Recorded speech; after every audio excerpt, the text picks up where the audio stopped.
के सेशन में हम बात करेंगे कि माहवारी आने से पहले आपको किस तरह कंफर्म हो सकता है कि आपको हमल हो गया है या फिर आपको आने वाले दिनों में माहवारी आने वाली है। तो कौन सी ऐसी सिम्टम्स हैं जिनसे आप घर पे आइडेंटिफाई, क्योंकि ड्यूरिंग प्रेगनेंसी टेस्ट जो कि मोस्टली फीमेल्स घर में कर लेती हैं, वो तो माहवारी के जो आपका एक्सपेक्टेड डे होता है उससे 6-7 दिन के बाद मोस्टली पॉजिटिव आता है। माहवारी के इवन डे पे भी वो कुछ फीमेल्स में पॉजिटिव नहीं आता। तो उसमें फिर औरतें कंफ्यूज ही रहती हैं कि हम किस तरह से आइडेंटिफाई करें कि हमारी माहवारी होगी या हमें हमल ठहर गया। और फिर फीमेल्स इस बारे में कंसर्न होती हैं कि अगर हमल ठहर गया है तो हम बहुत सी एहतियात करें और हम केयर करें अपनी, और अगर माहवारी आनी है तो फिर अपने नॉर्मल पैटर्न ऑफ लाइफ को कंटिन्यू करें। तो सबसे पहले इसमें आ जाती है ब्रेस्ट टेंडरनेस। ये ब्रेस्ट पेनफुल हो सकते हैं आपके, और कुछ फीमेल्स को ऐसा लगता है कि उनके ब्रेस्ट का जो साइज है वो थोड़ा सा इंक्रीज हो गया है। हो सकता है ये जरूरी नहीं है कि हर औरत को मसला, जो मैं सिम्टम्स बता रही हूँ इनमें से कुछ अलामत आपके अंदर हो सकती हैं। जरूरी नहीं है कि 7 ही 7 या 8 ही 8 जो अलामत मैंने बता दी हैं वो सब आपके अंदर आएंगी, तो आपको पता चलेगा कि आपका हमल ठहर गया है।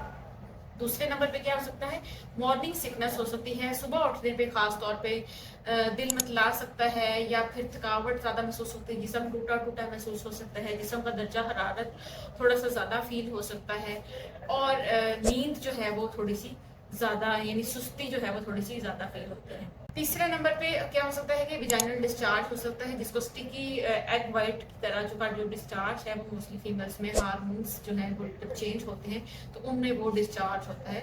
तो उस तरह का आपके अंदर विजाइनल डिस्चार्ज हो सकता है। सर्विक्स की मुंह पे स्टिकी सा बिल्कुल एग वाइट की तरह जो डिस्चार्ज है वो हो सकता है। फोर्थ नंबर पे क्या हो सकता है कि आपको मूड स्विंग्स हो सकते हैं, इरिटेबिलिटी हो सकती है, आपके जो टॉलरेंस है वो कम हो सकती है, बहुत ज़्यादा रोने की टेंडेंसी, बहुत ज़्यादा डिप्रेस होने की टेंडेंसी, इस तरह की अलामत भी कुछ खवातीन में देखी गई। जब उनमें हमल ठहरता है तो वो बहुत ज़्यादा लो मूड में रहना शुरू कर देती हैं, और कुछ खवातीन बहुत ज़्यादा एलिवेटेड मूड में रहना शुरू कर देती हैं। और इसमें क्या हो सकता है, खवातीन को बार बार पेशाब आ सकता है, और मोस्ट इम्पॉर्टेंट पॉइंट जिसको आप डेट से जो है कंफ्यूज कर देते हैं वो है इम्प्लांटेशन ब्लीडिंग। जब बच्चे में शुरू का जो सेल्स हैं वो बन जाते हैं और फिर वो ट्यूब से जब वो अंडेदानी से होते हुए अंडे जो हैं जब ट्यूब में आते हैं और वहाँ पर जब वो मेल के जर्म्स के साथ मिलते हैं और वहाँ पर जब वो जाइगोट बन जाते हैं या बच्चे के आप कह सकते हैं शुरू के सेल्स बन जाते हैं, और फिर वो आपकी बच्चेदानी में इम्प्लांट होते हैं, अपनी बच्चेदानी में की दीवार के साथ सबमर्ज होते हैं और वहां से फिर वो ग्रो करते हैं। तो जब वो बच्चेदानी में की दीवार में वो जब सेल्स इम्प्लांट होते हैं तो तब भी थोड़ी सी ब्लीडिंग होती है, जिसको हम इम्प्लांटेशन ब्लीडिंग कहते हैं।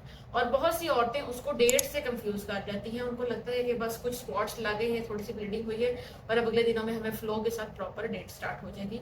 हालांकि ऐसा बिल्कुल नहीं होता। तो वो होती है आपकी इम्प्लांटेशन ब्लीडिंग, जिसको आप डेट से कंफ्यूज करते हैं। और कुछ खवातीन में पेट के निचले हिस्से में दर्द रह सकता है, क्योंकि जो थोड़ा सा यूट्रस जो है वो बल्की हो जाता है, बच्चेदानी थोड़ी सी बोबी हो जाती है, उसकी वॉल्स थिक हो जाती हैं, तो थोड़ा सा वजन गेन करती है, अपने अंदर चीजें रिटेन करना शुरू करती है नए आने वाले बच्चे को वेलकम करने के लिए। तो उस कंडीशन में आपको कमर के निचले हिस्से में दर्द या पेट के निचले हिस्से में दर्द भी रह सकता है।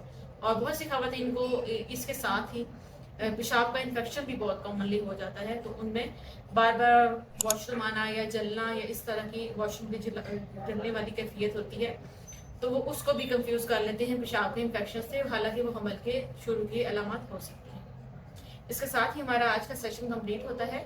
मजीद मालूमात के लिए आप कमेंट बॉक्स में कमेंट कर सकते हैं। अल्लाह हाफिज़।